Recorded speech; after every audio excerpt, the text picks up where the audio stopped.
Bahujan Samaj Party is becoming less and less relevant. I think they should be moving like Manevar Sri Kanshiram. That is not happening in BSP. Today we are going to try and understand the ism of a former IPS officer, R.S. Praveen Kumar. Do you agree? At least in reality, the SWAEROs are spread across the board. Are you that mastermind? While I was doing politics in BSP, there were SWAEROs in big positions in BRS as well. There were SWAEROs in Congress as well. So there were SWAEROs in BJP also. Politics definitely is a new subject for me, and then I'm learning. And what is helping me now is the foresight I had on the day when I took the decision to join Bahujan Samaj Party, and then and the foresight I've had on the day when I decided to leave Bahujan Samaj Party.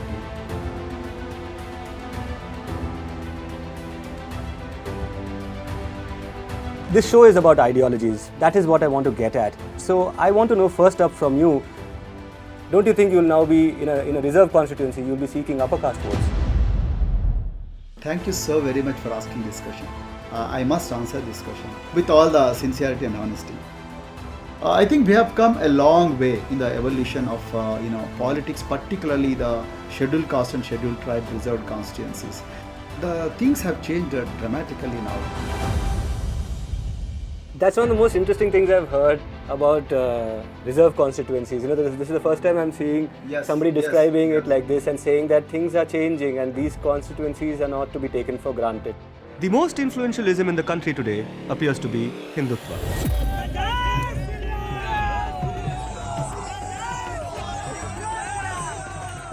It has taken a long time for this ideology to come of age.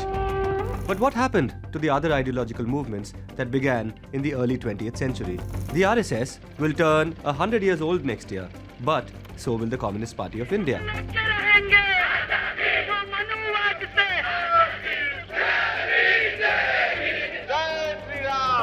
Ambedkarism, Marxism, liberalism, Dravidianism, feminism, Gandhiism. What role are these great big isms of the 20th century playing in the 21st century? What relevance do they have today? I'm an atheist in the same way as I'm an a-leprechaun. Why have there been casteism existing in the country still today? Feminism, by definition, is the belief that men and women should have equal So the rights. nature of the system is to be as mean and rotten as you can, to try to maximize profit. The national elections are around the corner, and what better time than now to talk about isms? I'm Sudipto Mondal, and welcome to this special election series of What's Your Ism? Today we are going to try and understand the ism of a former IPS officer, R.S. Praveen Kumar. Praveen Kumar was until recently, as all of you know, the rising star of the Bahujan Samaj Party. 10 days ago he quit and joined the Bharat Rashtra Samiti, and now is a nominee of the BRS from the Nagar Kurnool constituency. Mr. Praveen Kumar, thank you for joining us. How are you feeling? I'm doing great and I'm feeling excited, Sudipto. And thank you very much to the News Minute for finding some time to talk to me. Well, we have all the time, but it seems like your followers, your former followers, feel like you don't have time for them. There's a bit of a law and order situation on your Twitter timeline. People are rioting. Are you hurt? I've seen some nasty comments on Twitter. I am not that hurt, but I am feeling upset a little bit because my followers and the people who wished me very well, and then people who have been guiding me all through, they have not been able to understand what I stand for, and then my dreams, and then my means to achieve those ends. I think there is a little bit of communication gap. I think it will be probably a temporary one. I think in the days to come, definitely I will do well. Yeah, and I think they'll understand me. Okay. Because in your last interview you said, I remember you were speaking to my editor Dhanya Rajendran, and you said, she asked you a parting question about whether youth should join politics, and you said young people can't take accusations, they can't take criticism, they cannot take being called a fraud, And today there are people, accusing you of that, and that's why I wanted to check first if you're okay and how you're able to take this. I force, although I am not a old timer in politics. I am just a student learning politics. After 56 years of life, and then 26 years of public service in the government. So politics definitely is a new subject for me, and then I'm learning, and then what helped me was what is helping me now is the foresight I had. On the day when I took the decision to join Bahujan Samaj Party, and then and the foresight I've had on the day when I decided to leave Bahujan Samaj Party.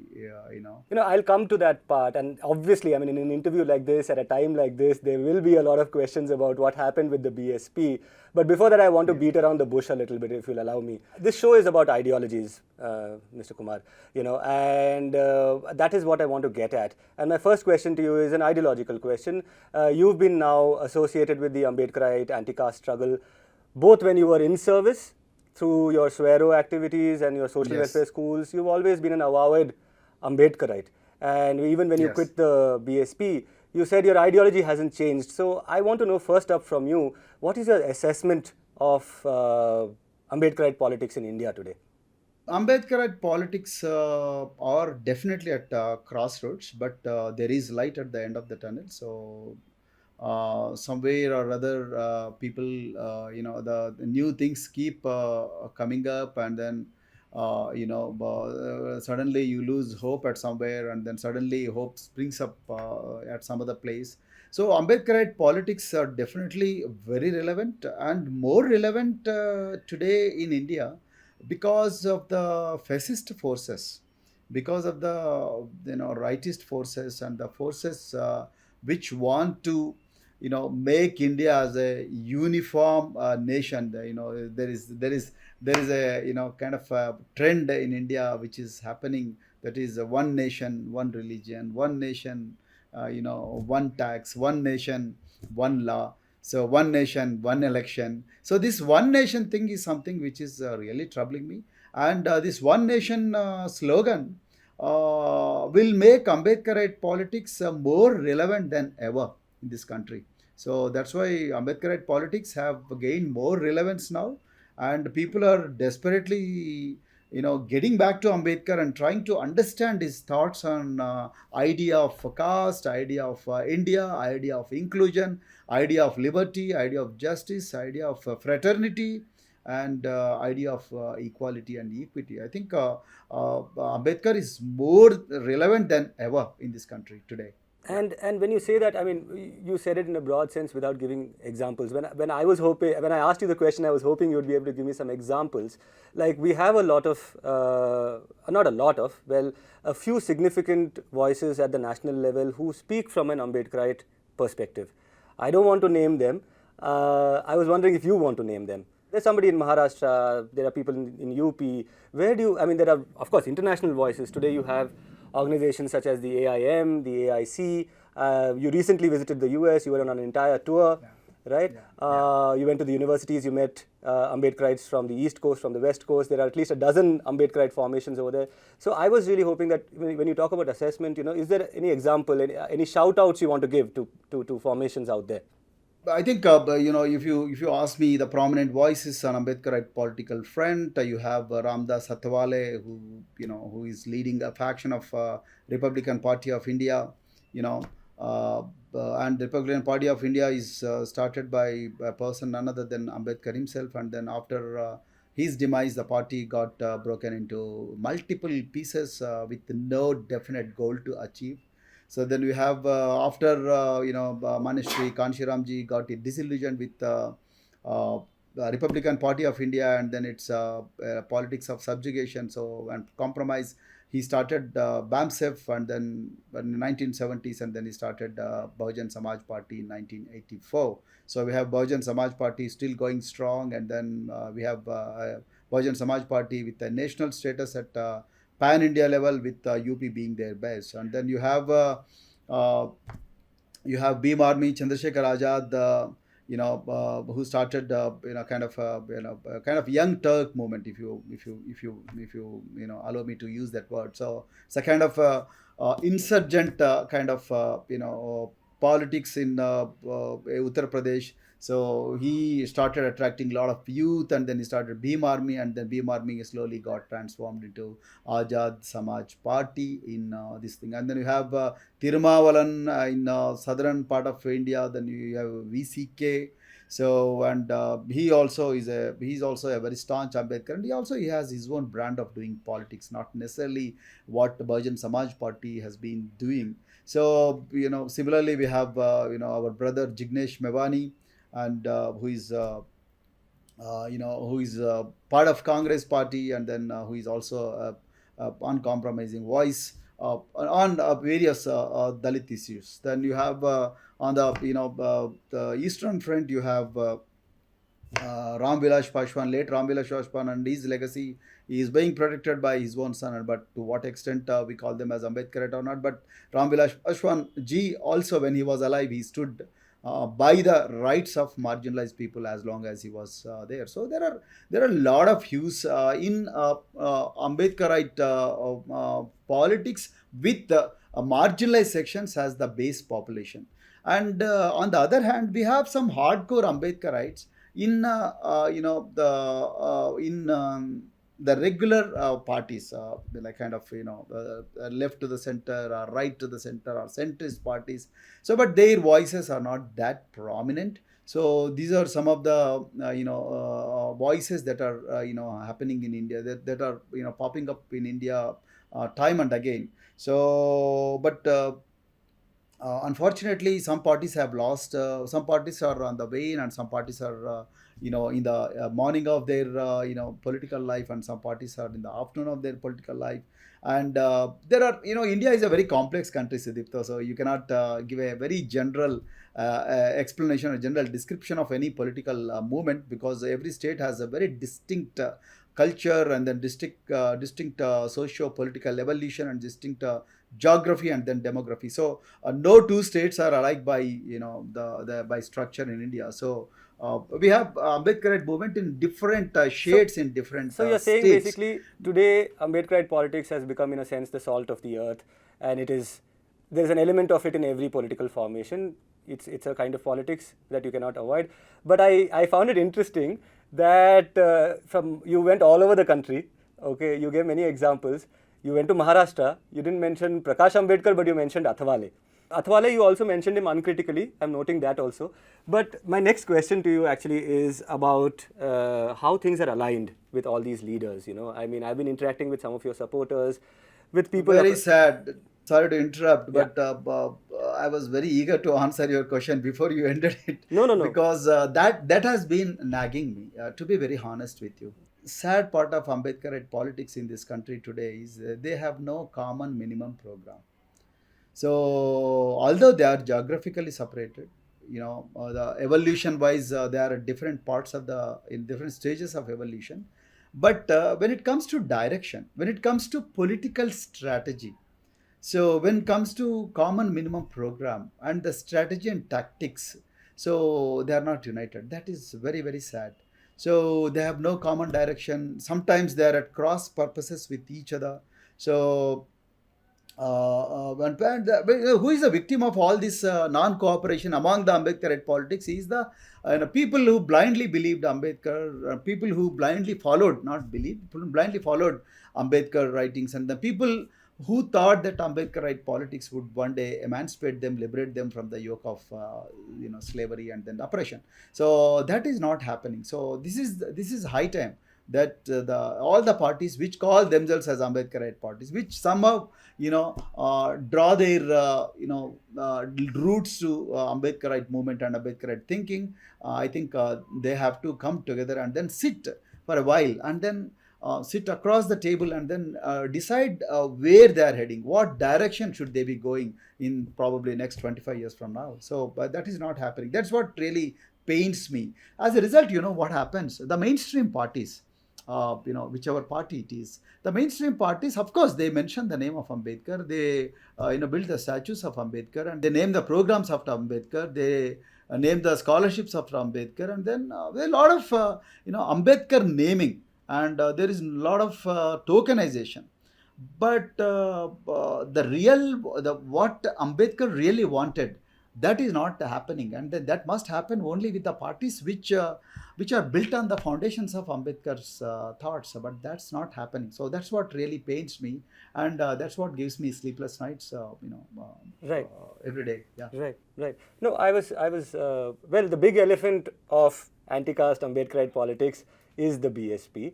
At least that's what we believed until recently. Now, I've been speaking to a few of your supporters trying to prepare for this interview, and they said something interesting. They said, Anna, the BSP is sitting out of this election, and they are not serious about contesting this election, and Behenji is not going to put her 100% into this election, and we might see a situation where Azad, with the support of the Samajwadi Party, he may feature in the parliament.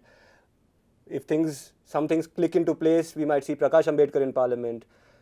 You are contesting from a fairly strong constituency. We might see you in parliament, right? And in all of this, I just wonder, are we entering in your assessment? This is not me saying it. This is a sense I'm getting from some of your supporters and other people. Are we entering a phase of post-BSP anti-caste politics, or post-Behenji, post-Mayawati anti-caste politics, with the emergence of not just the people I named? I mean, there are others. I mean, there is Kharge.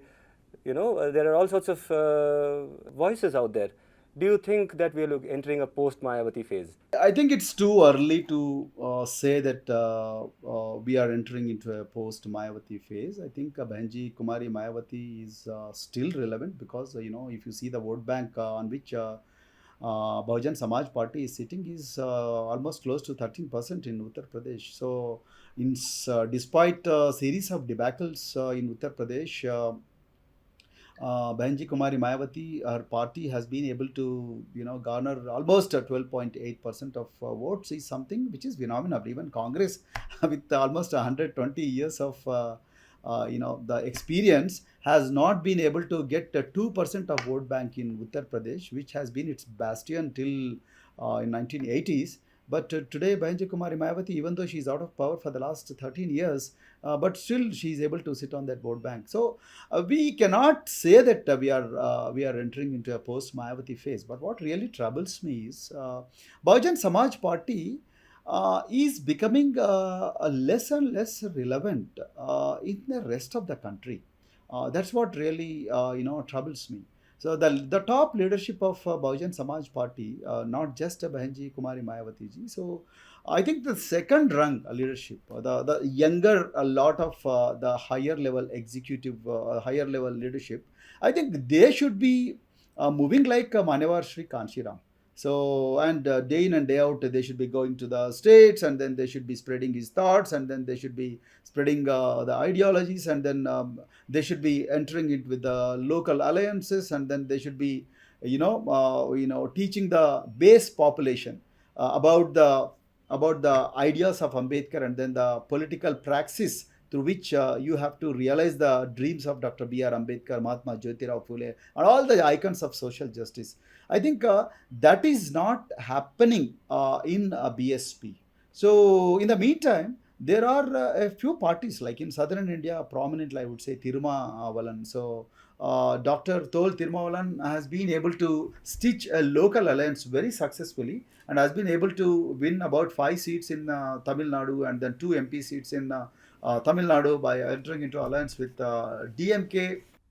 Then similarly, we tried to do the same thing in Telangana as well, but unfortunately it got shot down by we'll come to that. We'll come to that. We'll come to that. We'll come to that. But so I think it's too early to call it as a post Mayawati phase. But certainly the BSP's the journey or BSP's progression into the rest of India has been definitely hampered by the top leadership's inability to go beyond Uttar Pradesh. So and then with Uttar Pradesh itself, in Uttar Pradesh itself, party is facing a very steep gradient battle. So which is really draining all the resources of the party. So but the rest of the country is still in pain, but nobody is there to assuage the feelings and then give the solace to the the troubled or oppressed Bahujans in the rest of the country. And the BSP has no great strength unlike UP in rest of the country to do this job. So that's the real challenge, and that's where the other parties are entering into the fray and then trying to reach out to the masses, which even today believe that Ambedkar is the or Ambedkarite thought is their savior. So I don't totally agree with you that we have entered. Oh no, it's not me saying phase, it. But it is a warning sign. It is a warning sign. A red light is blinking on Bahujan Samaj Party. If you don't change your strategy, if you don't adapt yourself to the local conditions in the rest of the country, so you will end up as a Nokia mobile phone. So What's that? that is the problem. The day Outdated. Nokia was very good with the C130, 1100, then 6630. Okay. And Okay, then let me Nokia stop you there. Let N97, me and then suddenly Apple came in 2007 with touchscreen phone, and then Nokia is I get gone. it. I So get it. that shouldn't happen. So Yeah. okay, let me cut you there, and it's quite touching, that you speak of Mayawati so fondly, and it shows that there is definitely she's in your heart and things like that. But what I was proposing to you and what I asked you to respond to is not my opinion. It was an opinion that I collated from your supporters. Now I also spoke to BSP people, particularly in the north, in UP, and they were saying that wait for it, she might spring a surprise even now, which is that there may be a few seats in UP where the other opposition parties might actually step back and support Mayawati. Now, if that were to be true, and if we look at the worst case scenario for Praveen Kumar, let's say, or the other contestants, like where BSP lands up with about half a dozen seats, you are fighting in a seat which is said to be a BRS stronghold, but then you're up against somebody who is the son of a former MP. You're up against the brother of the sitting deputy chief minister. Okay, and if things take a flip over there, you are back on the street. If Prakash Ambedkar doesn't make it out there, because there are things over there there are many moving pieces in Maharashtra. These are the people who are most likely now to make it into parliament. Let's say even Azad doesn't. What does that scenario look like to you? Forget Prakash and forget Azad for a second. If you don't make it in this election, what's your political future? I am a police officer. You have been trained in all these strategy and tactics. So I'm a police officer by training, and I've seen the worst in my life. So I'm always prepared for the worst, and then I will hope for the best, and then I work for the best. So I even if I lose this election, that's not going to dampen my spirit of realizing the dreams of Dr. B.R. Ambedkar, and then following the praxis of Manyavad Sri Kanshiram. So absolutely not, and then we will find a way out. So it's not, the world is not going when to you say end we, you after mean the Lok Sabha elections. No, when you say we, do you mean Praveen Kumar and the SWAEROs, or Praveen Kumar and the BRS? Yes. Both Praveen Kumar and SWAEROs, and then the platform in which I am currently part of. So we are not going to end our journey, and then we are going to find ways and means of as to how to make Ambedkarite thoughts relevant, and then how to make it very politically successful formula, and then also realize the dreams of Dr. B.R. Ambedkar on socio-economic, educational, and all other spaces. So I think I am hopeful that we will be able to make it through, and then I'll be very happy if Bahujan Samaj Party wins at least a couple of seats, or maybe 7-8 seats. With the image still Mayawati ji has in UP, but going by the mood in the country, and going by the mood which I keep getting the information about. I don't think BSP will be able to be that successful as it was in 2019. Because right now it has no alliance with any of the parties, and BJP with Ram Mandir as its kind of successful formula. It is going very strong in the area, and then India alliance is not so strong. So, and Mayawati ji has no proper alliance with any of the parties. And then I'm saying this, you talked about surprises in Uttar Pradesh, and I'm not surprised, because the first phase notification is over, and the last day of nominations in 8 districts of Uttar Pradesh has been over a couple of days ago. And so there are no surprises expected. I did not find any alliance, talk on alliance in Uttar Pradesh. So I think Benji Kumari Mayawati ji is trying to go it alone, and then I think it's for the people of Uttar Pradesh to decide whether to make Ambedkarite politics relevant or not. But it will be very nice if we can see a few BSP MLAs, BSP MPs sitting in Parliament, and then if we are also, if we also win in southern India. Even from the different platform like BRS or Congress or whatever. So, but our strength will grow. When people who believe in Ambedkarite and people who believe in Ambedkarite politics, our strength will grow, and then we can definitely fight for the protection of constitution, fight for the rights of these people, and fight for the future of the upcoming generations. Yeah. Now, I just, before I move on, I want to ask one quick theoretical question, okay? Because yes. The one sentence that you uttered after you quit just kept ringing in my ears, which is that I will continue to follow Bahujan ideology. Now, yes. That immediately led me to wonder, what does Bahujan constitute? Because it was a term coined by Kanshiram. It has a certain connotation in that time. It talked about the coming together of the oppressed communities. But today, I see, at least in the last 5-10 years, it has also come to mean non-Brahmin, right?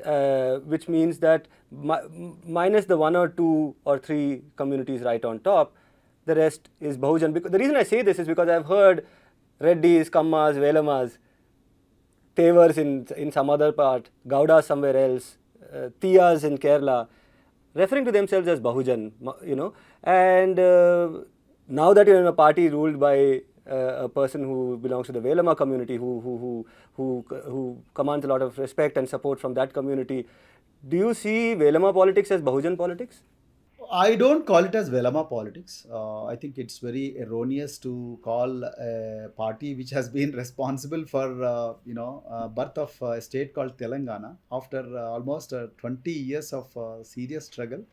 It's very narrow and it's very unfair to call it as Velama politics. I think there have been Reddis, there have been Madigas, Malas, Banjaras, and BCs in huge numbers, Gauda, then Yadava, and all other people who have been part of this agitation. It just happened to be, KCR happened to be Velama by caste, and his identity was not the identity of the movement as such. So it's very unfair to say BRS as a Velama party.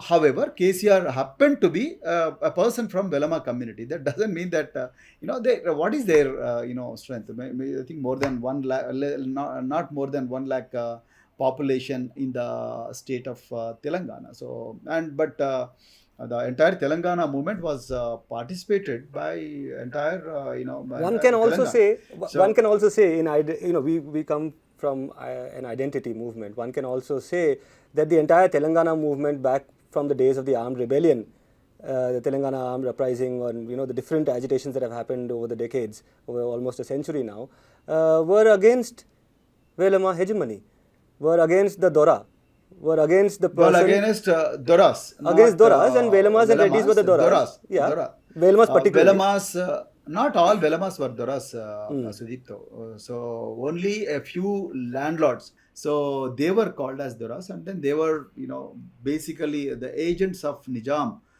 in rural areas. So that's why they were called as Doras, and then they used to rule on behalf of Nizam in a rural part of Telangana, and then parts of Andhra Pradesh as well.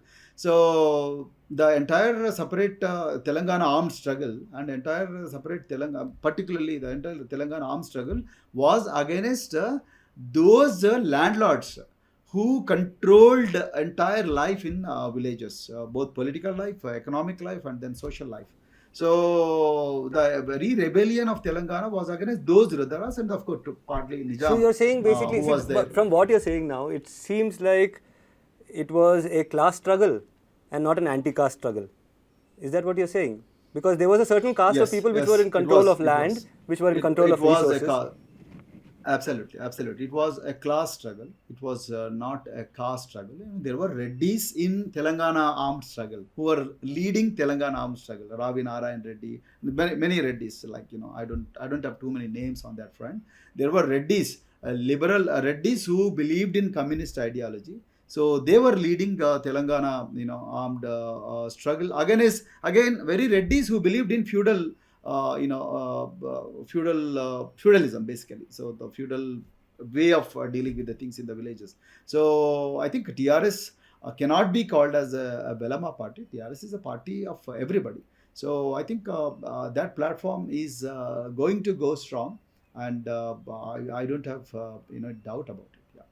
Now we just talked about the nature of the BRS's politics, and you talked about how it is not a Velama party, but whatever kind of party it is, I'm also interested in the kind of politics RS Praveen Kumar is playing inside BRS, right? The last time you contested an election was the assembly election in Telangana, and you made a statement by contesting from a general constituency, right? And that's a very strong statement coming from an anti-caste. It has an entire history of anti-caste, sentiment, this thing of contesting from a general seat.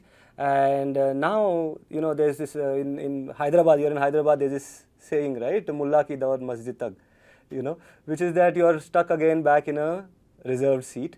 And there's a difference in the way you play politics in a reserved seat as opposed to how you wanted to play politics in a general seat. In the general seat, what you were saying is that you wanted to consolidate the masses, the oppressed masses, against a small minority of oppressors.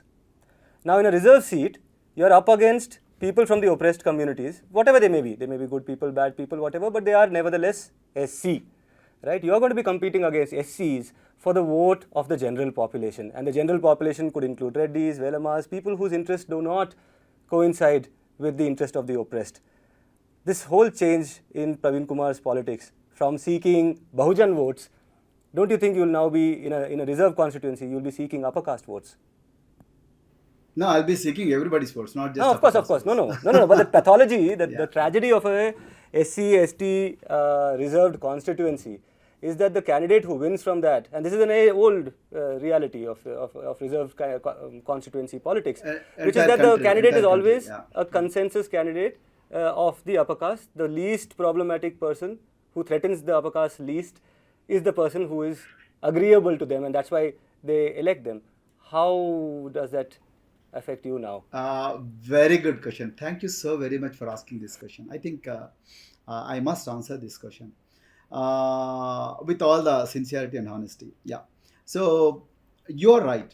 In those days, in olden days, people wanted, the yes men, and then there people who can do their bidding, and then people who can talk on their behalf, and then people who can listen to them, basically listen in inverted commas and then the quotes. So, but the things have changed dramatically now. Most of the places, not all the places. I think it's again evolution. So in most of the places, not just marginalized communities, even the backward classes, other backward classes, even the so-called upper caste, the general category population, which are unreserved category, I would say. This is more scientific way of describing them. So unreserved category, and then the reserved category, and the OBCs and the tribes, they are looking for a candidate who can be their uncompromising voice. I'm also really surprised.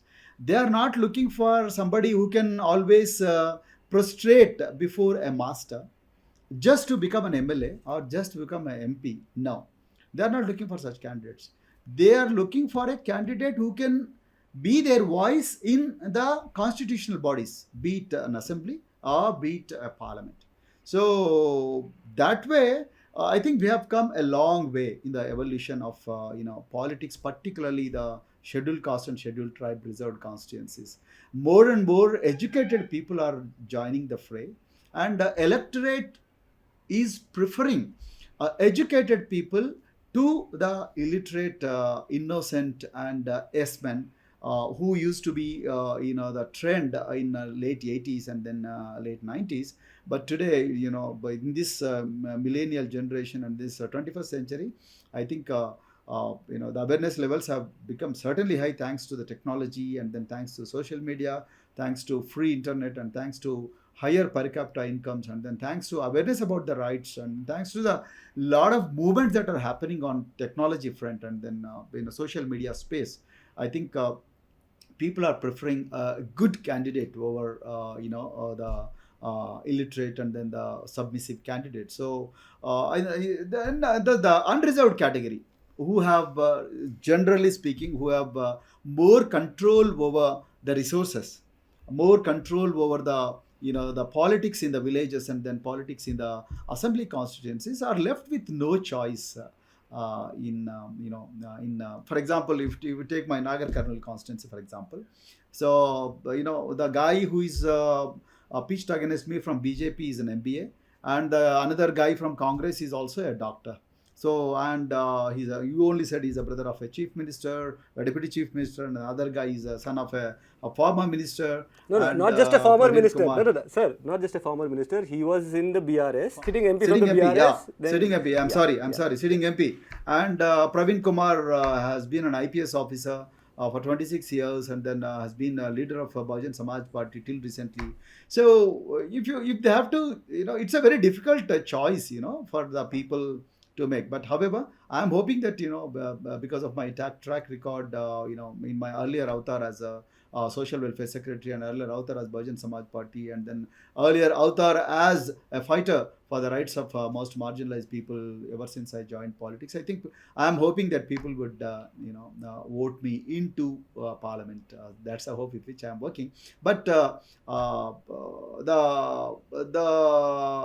general feeling about impression about this reserved constituencies, I think we need to slowly change our opinion about that's one of the these most interesting things I've heard about reserve constituencies. This is the first time I'm seeing somebody describing it like this and saying that things are changing and these constituencies are not to be taken for granted. Is that what you're saying? Absolutely. That's the reason why I am exhorting all the youth of marginalized communities. Please do join politics. If you may have an IPS officer, you may an IAS officer, you may be a doctor, a lawyer, but do keep politics as a very good option.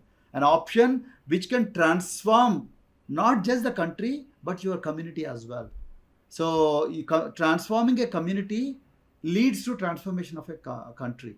So if you can't transform your community, you can't transform the country. That's what my belief is. Yeah. Politics needs two things. One is ideology, the other is strategy. Yes. Yeah. Now, strategically speaking, there are people saying that you would have had a lot more, how do you put it, street cred, a lot more, gravitas, if you had broken away from the BSP, all right, but started an independent party, and then probably enter into a seat-sharing arrangement with the BRS, an alliance of some sort. That would have given you greater autonomy than now being within the BRS, and it is not described as the most democratic party. It is not the kind of party which might tolerate a flamboyant person like you. So, do you think it would have been a better strategy to have a separate, like SWAEROs could have become a party, you think? I think it is too early for SWAEROs to become a party. SWAERO is basically a cultural movement, a movement which is built on the foundations of self-respect and identity and a brighter future. So I think SWAEROs, it takes a lot of time for SWAEROs to come independently into politics. But however, the question that you have asked is, was it, would it have been a better strategy? Wouldn't be a better strategy to start a new party? I think it's very tempting to start a new party. There are probably lakhs of parties in this country, but not every party is very successful, and the party requires a lot of resources. Party requires lot of time to go to people, and then the very evolution into a very good party takes sometimes a decade. Right now, I don't have that much time, Sudipto, although it's a very tempting option. So I think BRS is quite democratic enough to give space to a person who believes in Bahujan ideology. The day that's a very conscious choice I have made by joining while joining Bharat Rashtra Samiti. I didn't join Congress. I didn't join Bharatiya Janata Party. I joined Bharata Rashtra Samiti only for one reason, that their actions in the last 10 years have been towards secularism. During their time, our Telangana did not face any communal clashes, and their actions were towards emancipation of marginalized communities to a greater extent, be it residential schools in huge numbers. It's a national model. So be it the various schemes. I'm not going into the details of the schemes. On a broader front, a bird's eye view. So I think BRS is a platform. Definitely, it's going to give me a lot of space. They tolerated me as a SWAERO, as a head of the department, while I was preaching Ambedkarism. Then while I was preaching the thoughts of Jyotirao Phule, then all other icons of social justice in residential schools. This system tolerated me. They never objected to this kind of preachings. So they gave me a lot of freedom. I think same freedom I'll get in Bharata Rashtra Samiti as well. And then for me, Bahujan Wad and Telangana Wad, they are no way different. Telangana struggle came into fore only when people realized that they are being plundered. They are being taken for a ride by dominant Andhra rulers. So for ages. Then Bahujan Samaj Party, Bahujan politics came into fore only after people like Manishri Kanshiram, then others realized that this is not the way. Vote hamara, Raj tumhara, nahi chalega. So we have been voting, but we have not been getting share in the power. So, and that is how Bahujan politics evolved. So in both the ideologies and both the streams, the common element is oppression.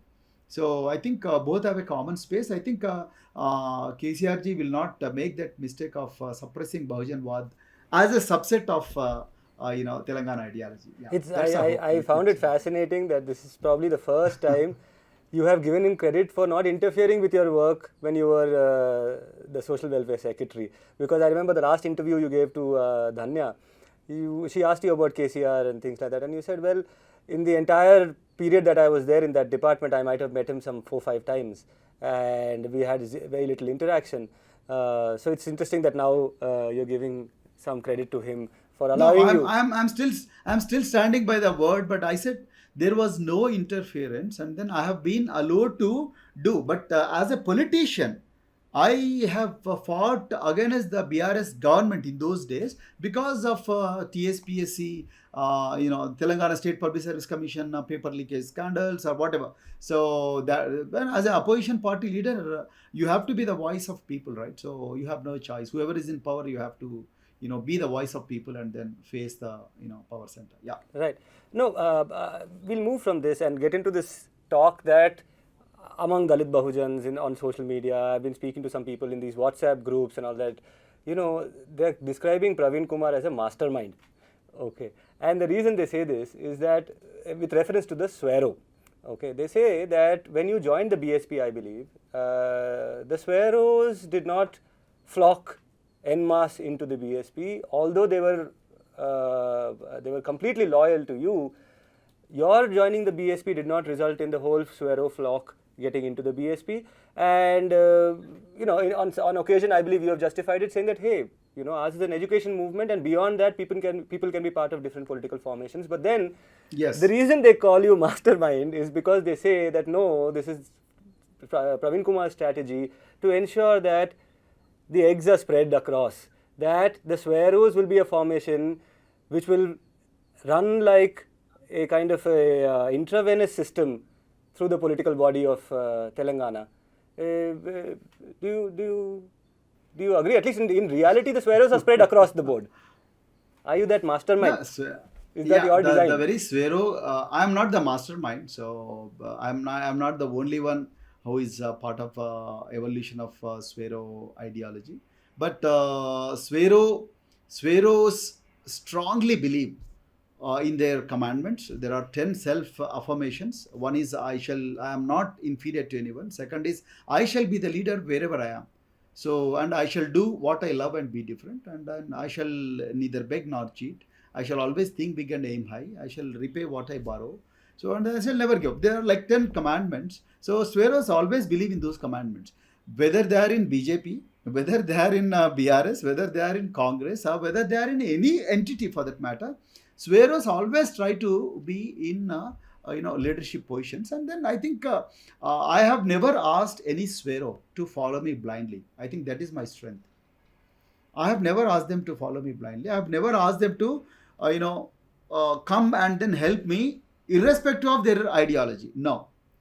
Whoever believed me blindly, and then whoever believed in my path, whoever believed in my capabilities, only they have joined me when I joined BSP.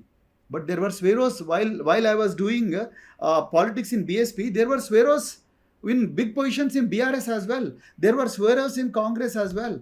So there were SWAEROs in BJP also. So I don't restrict. I don't say that look, there is only one option, that is Praveen Kumar. No. I'm the last person to say that. However, but wherever you are, be the best. Wherever you are, know the roots. Wherever you are, get back to the roots and then bring them up. Emancipate. And so as Dengzio. And wherever you are, be anti-caste? Ambedkarite? Of course, yes. Yeah. So, for me, I mean, this is one thing I think I should, you say that you are not the only person responsible for the growth of the SWAERO. Whoever is, for any person who follows the anti-caste politics or is an ideologue, the existence of an organization like this is very exciting, right? Which is that it is like a progressive RSS kind of formation, in which, and I don't mean this in any negative sense, obviously. I mean it in the sense that you will find RSS-minded people in every political party today, and it is said that Nagpur controls not just one political party but multiple political parties, because that's how they have fed these people into the parties. And to that extent, if there's a progressive force of the same nature, it can only probably create good. So to that extent, congratulations on your... I only wish that your words come true. I think they will come true. You're absolutely right. I want, SWAEROs is already spreading like a wildfire in the entire country. So I don't want to give details, but SWAEROs always, SWAERO ideology is built on self-liberation. You don't have to look up to an authority to liberate you. You have to liberate your own. You have to liberate on your own. You have to break chains on your own. And you have to think beyond what is visible, beyond infinity, and defy the gravity. So that is how SWAEROs think. And then fortunately, the SWAERO ideology is taking shape in the most marginalized sections of this country. Scheduled castes, scheduled tribes. And this is the ideology that is need of the hour for all marginalized sections in this country. It is going beyond Ambedkarism. Ambedkar's life has been the life of struggle for human dignity, struggle for equality, struggle for fraternity. But SWAEROs, the idea of SWAEROs is using Ambedkar's ideas as foundations, but they are going beyond that, and then they are addressing the human being, human self, human. What is your innate potential? Try to see that potential and break the chains and liberate yourself, and then become the best.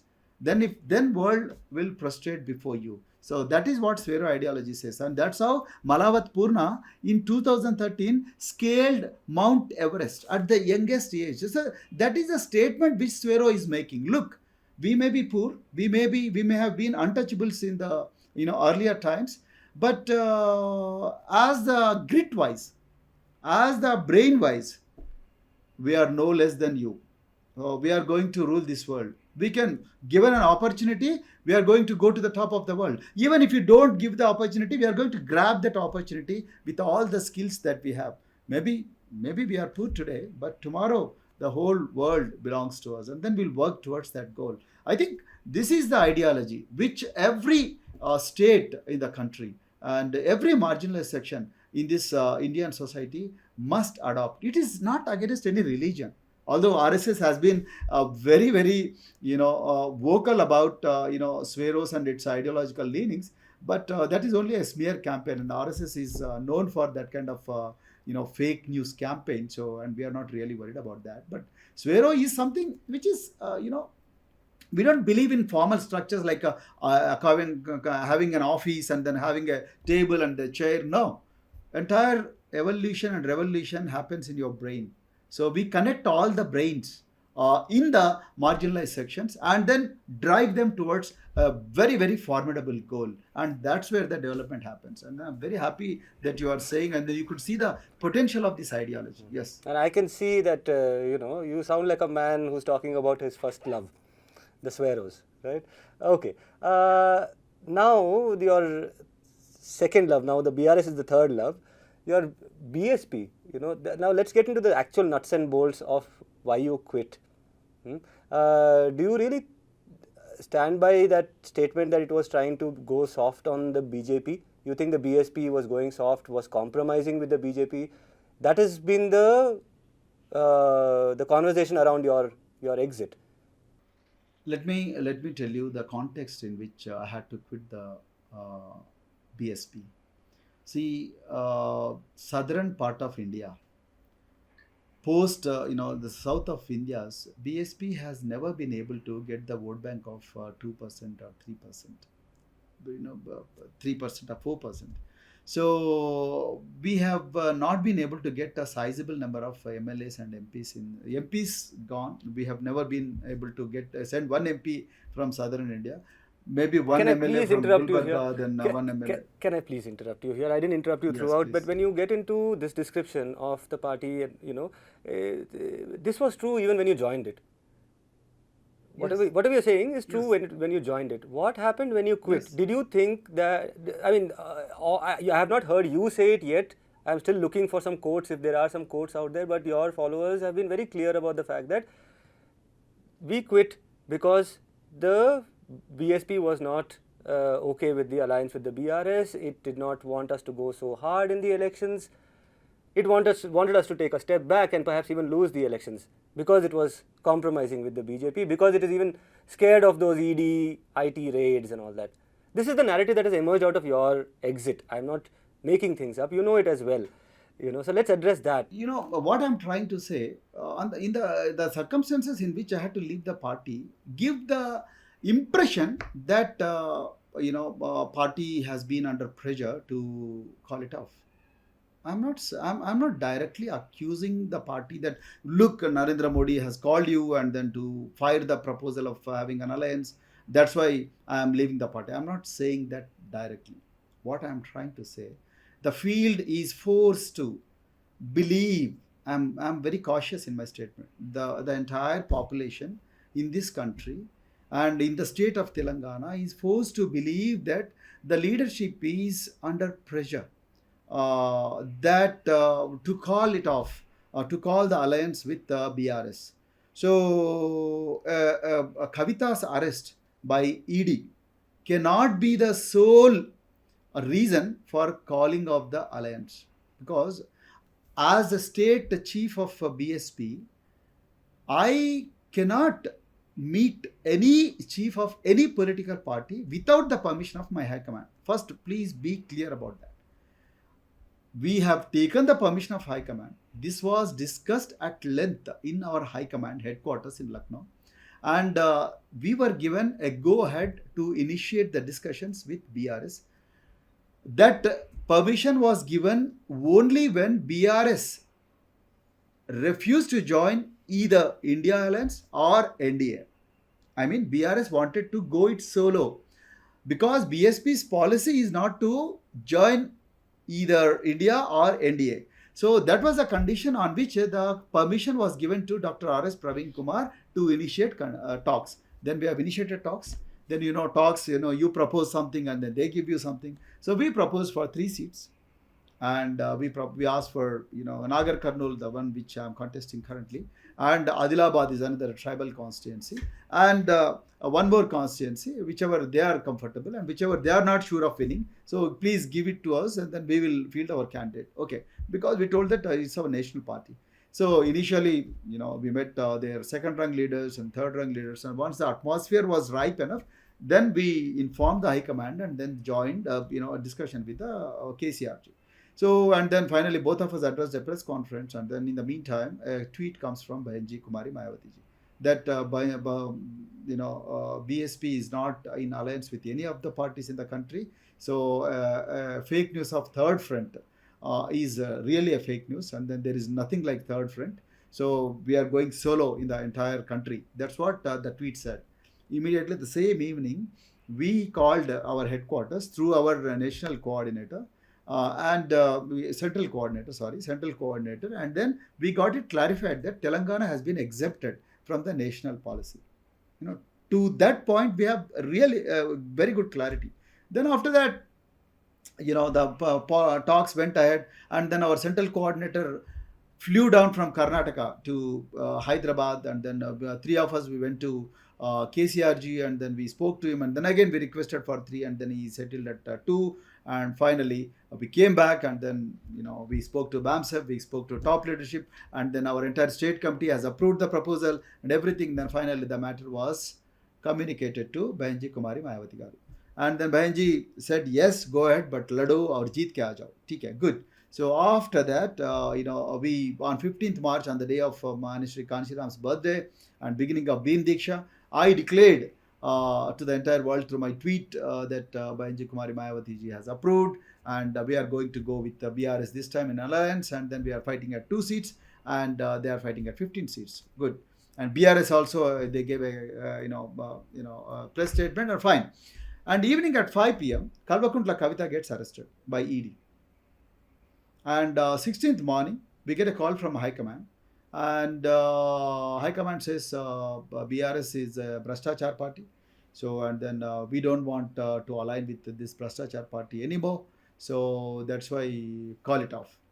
So I said, but we knew this already. We knew this before, right?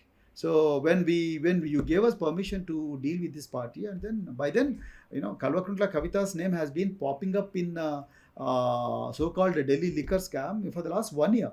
So, and BJP leaders have been making statements against her, and then all political parties have been making statements. And her name was popping up in press time and again. So, and then it has been in everybody's knowledge. And suddenly, how come you find BRS as Bhrashtachar party just because its leader's daughter has been arrested, and then even BSP also has been accused of scandals for no reason.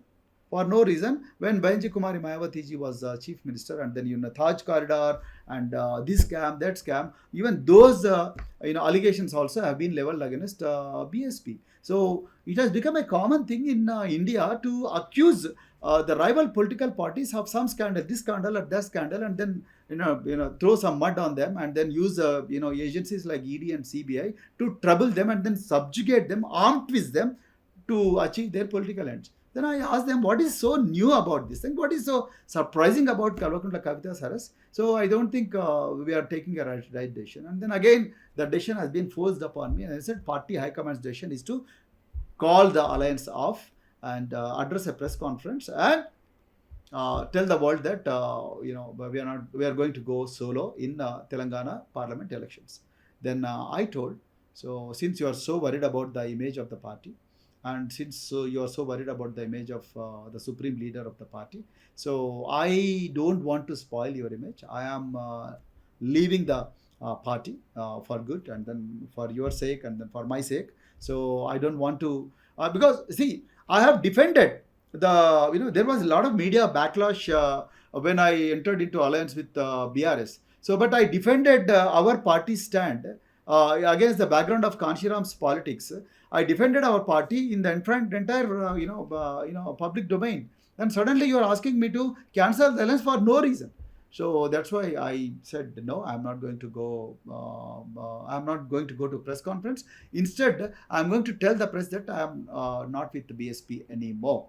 While saying that, I also mentioned it is giving the impression that BJP we are under the pressure from BJP to cancel the alliance, because Narendra Modi was sitting in Raj Bhavan on that day. On 15th, Narendra Modi was sitting in Raj Bhavan, and suddenly the alliance has been called off. And this is the only alliance, Sudipto, I was so emotionally connected with the entire process through which the alliance has been stitched. And today, I have been asked to do the same thing in front of entire media. So I said, Bayanji, thank you very much for giving me a great opportunity to lead this party, and thank you very much for mentoring me in whatever manner you can. But today the condition has come to such an extent where I cannot continue as head of this party and do something which is against my conviction and against the principles of my credibility, because I lose my credibility. As a leader, I need to have a credibility. I gave a word to a party, and today you are asking me to call it off just on one reason, that their leader has been arrested by ED. ED has arrested Hemant Soren. ED has arrested Arvind Kejriwal. ED is planning to arrest Veena Vijayan. ED has been planning to, he's arrested some XYG in every country, and ED is not arresting people who are, paying money to, BJP, or, falling in the line to ensure that BJP is always in power and center. So if I think if our politics have to be based on what ED does every day, I think I am not for that kind of politics. My politics are based on principles of credibility and principles of conviction and principles of transparency. Yeah. I heard you very carefully, and I was wondering, you at least 4-5 times you mentioned the word credibility, and automatically the question pops to my mind, which is, what credibility does the BRS have? This is the party which unleashed the police in Hyderabad University campus at the peak of the Rohit Vemla movement, beat them black and blue, right? Compromised with people such as Bandaru Dattatreya and the whole, that whole lot of them. They've always kept us guessing about their alliance choices. Who knows? There have been other examples in the country when the ED boot comes on their neck. They have been more than happy to also do business with the BJP. Right? Now, of all those parties, I think of all those parties, and I am not at all for a second soft padding the Congress or the communists, okay. But it looks like among all those parties, I suppose they are the only two parties which may not enter into an alliance with the BJP. The BRS, for example, I just took some numbers. Dhanya was like, you have to ask this question to Praveen Kumar. Yeah, please go ahead. So Dhanya's question is that, 9 BRS MPs, out of the 9 BRS MPs, 3 joined the Congress and 2 joined the BJP. And this is a constant back and forth that keeps happening. It's a party which is led by the ideology of money. We ourselves, we exposed certain cases of corruption and things. The corruption, okay, fine, we'll let corruption be, because be a common factor, a common denominator. Hamam mein nanga kind of thing. But ideologically speaking, this is a party which could tomorrow jump, and post-poll we might even see an alliance. Where does that leave your credibility, Mr. Praveen Kumar? No. Where will that lead? I am not talking about the track record of the party, and then I am not going into that. No, I'm just saying. I'm not talking. Yeah. The track record tells us what? That this is also a very, very highly unstable formation in terms of ideology. It could go once again to the BJP, and a Bahujanwadi, an Ambedkarite, an anti-caste person who has taken these very strident positions on the question of caste, communalism in the past. Yes. Where will that leave you, if that happens? I think only time will decide where that will leave me. But as of now, my current platform is Bharata Rashtra Samiti, and then I'm very happy with the platform. And I'm getting a lot of good vibes, like you have rightly said. A lot of people are leaving the party in the search of greener pastures, but I don't think I should be doing that, and that's where the credibility comes into picture, because I gave a word to party, irrespective of what Bahujan Kumari Mayawati says. We are here to work with you only to protect Bahujanwad in Telangana. Sudipto, please try to understand this. I have not entered into an alliance with KCR only for myself or only for my personal ambitions. So I have entered into an alliance with KCR only to protect Bahujan Wad and make it more relevant, make the voices of Bahujans heard in Bahujans of Telangana heard in Parliament of this country. That was my intention. So, and I'm happy with the platform. And then KCR was gracious enough to give me that opportunity to, find space in that party, and then find space for many people who followed me to the when I joined the party. And then I think definitely it's going to be a very good, decision in the days to come. But as you rightly said, when BRS takes, if at all, I don't think that will any day come, because if you go by the track record of Mr. KCR, and then the way he fought for Telangana, the way he worked out, at a very constitutional level to create a state of Telangana, and then lay a solid foundation for a stronger Telangana. I don't think KCR will make the folly of aligning with BJP at the cost of losing people of Telangana. And the people of Telangana generally, they don't appreciate this kind of communal and then fascist politics. So, and then they have never given BJP space beyond what they deserve. Yeah. Now, I mean, this is my might be my last question, and in this I want to do. I found a very interesting description, and this is a result of conversations that I've been having with people in the movement. I was speaking to Suraj Engde, and he was talking about how can you underestimate the BSP, and both of us were talking about our experiences of covering or following the party, and it is after talking to him that I was reminded that yes, actually wherever I've gone in India reporting, I have found that there are three fundamental pillars at the grassroots of Indian politics. You have the Hindu right, you have the Hindu left, which is you'll have a Communist Party office in pretty much every district. You go to Kashmir, you go to Manipur, you'll find a Communist office. And the third pillar is the anti-caste movement. It need not in all cases be an Ambedkarite movement, like there is an anti-caste consciousness in Kargil, let's say, among the tribal Muslims. Right? There's an anti-caste consciousness in different parts of the country which may not be Ambedkarite, but this third pillar exists, and the BSP exists as a missionary movement which is trying to, in a sense, and when I say missionary, these are some terms might be familiar to you. It is almost like a party that is trying to unite the lost tribes of Israel. Right? Which is that these are people who are on the fringes, like Baba Sahib Ambedkar described them as the broken men who live outside the villages. And that it is the mission, and you yourself, last time we were talking about, described yourself as a missionary after you lost the assembly elections, that this is mission work, right? Now in this mission work, I again want to invoke a kind of a formula or a talisman that a lot of Ambedkarites like to quote, which is educate, organize, agitate.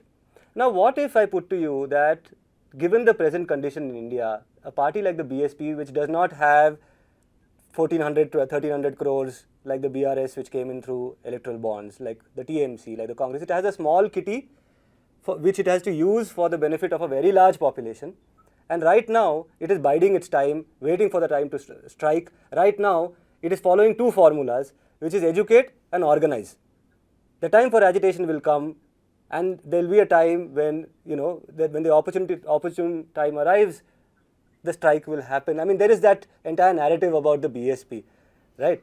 That it is today in education and organizing mode, and that is not untrue. Okay, wherever I have gone in district level, if I went to Chhattisgarh to cover the election, the BSP is a non-entity over there. But when I wanted to get a counter narrative about Baghel, who did I go to? I went to the BSP people, on small office, a small group of people ideologically committed, right? So how do you respond to all of this? I went into a monologue, I'm sorry. What do you say about this? Yeah, you seem to be a die-hard optimist, and then I'm no, I'm not an optimist. I'm just sharing something that somebody said to me. I'm having a bunch of discussions with anti-caste people. I think I wish what all you have said just now to be true, which is partly true and partly false as well. So it is true because the cadres of BSP realize that education and organization are very, very important. Like, Lord Gautam Buddha said Sangha. So Sangha is nothing but organizing. organizing, and education, gnanam. You have to give that gnanam, the knowledge you have to give to people. So most of the BSP cadres across the country, both the south of India and north of India, they realize that this education and organization is very important. What is really, disappointing to me personally is the leadership. I'm not just talking about the Bahenji alone, but general leadership is not into the, is not realizing the importance of agitation. That's where the people like Chandrasekhar Azad and, all other people have come into picture. It's very comfortable, and then it's very easy to say that, look, we are a missionary party, then we have to be continuously educating people and then organizing them and then wait for our time. Sudipto, my understanding is, unless we consciously work for that moment will never come. So mere education, mere organizing won't help. We have to make them realize that they have to fight for power. That fighting spirit has been unfortunately lacking in Bahujan brand of politics, post 2012. I repeat, post 2012, the fighting spirit of Bahujan Samaj Party's politics. Bahenji, and I think it is very unfair to blame Bahenji Kumari Mayawati for this. We have to blame ourselves. Yeah, her time is over. Her best time has been over.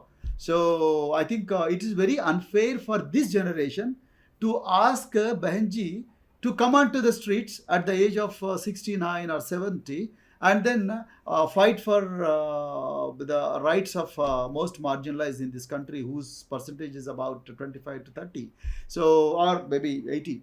So it is not correct. The responsibility of that agitating must be taken by the younger generation. Unfortunately, nobody is trying to organize that younger generation. That's why we started the SWAERO's network, not on a political front, to be very honest. There is a huge vacuum in the country to organize that younger generation, to educate, organize, and then ensure that they agitate for their rights.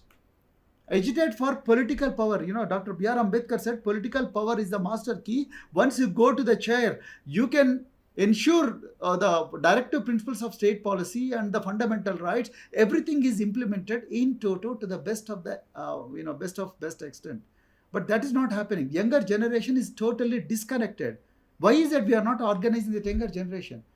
Since we are not organizing them, all the exploitative parties, I don't want to name them, all the parties which are responsible for the dire conditions of marginalized sections in this country are exploiting these youth and then driving them in a different direction. That is a danger sign for the country. You will have, at the end of the day, maybe after 30 years from now, maybe after 50 years from now, if we don't change our strategy and tactics, rich will become ultra rich and poor will become ultra poor, and poor will never know who is exploiting them, and they will never be able to see each other. And this is going to be a huge problem, and then the fault lines will be very, very deeper, and there will be a civil war in this country. So that's my fear. So I don't want that to happen. Then by the time you realize that you have lost so much in this life and in this journey, in this very country in which you are born, you are Mool Nivasi of this country, and you lost everything, and the 1% is enjoying at your expense, and when the day you realize, and then if you don't have any political entity to drive you towards the power, I think you are lost. I don't want that dismemberment of disintegration and dismemberment of a body, anti-caste movement. So that I don't want that to happen. We are a majority. We are 99%, and we can't afford to. And we have the luxury of so many people sacrificing their valuable lives for emancipation, for social justice, for justice, equality, liberty, fraternity, knowledge. All that goes down the drain if you don't organize, educate and agitate. So, and agitate, when I say agitate, it's not just going to the roads and then shouting slogans and getting hit by, lathis of policemen. No, that is not agitation. You have to ensure, either to election politics or otherwise, non-electoral politics. Everywhere you have to show your power. So then only, you, as a collective power, then only your interests will be protected. Otherwise, otherwise you will be a refugee in your own motherland. That is my, that is my fear, which gives me sleepless nights. Yeah. You will be a refugee in your own country if you don't agitate. Yeah. Yes. R.S. Praveen Kumar and his ism. Some of you might have agreed with him, some of you might have disagreed, but the message he wants to leave you with is that education and organization is not the only route to emancipation, that agitation is also a path that you should tread. And like I said, you might have agreed or disagreed with him, but that was Praveen Kumar and his ism. I hope listening to him gave you a sense of your ism and where you stand. Until next time, I'm Sudipto Mondal, and that was R.S. Praveen Kumar.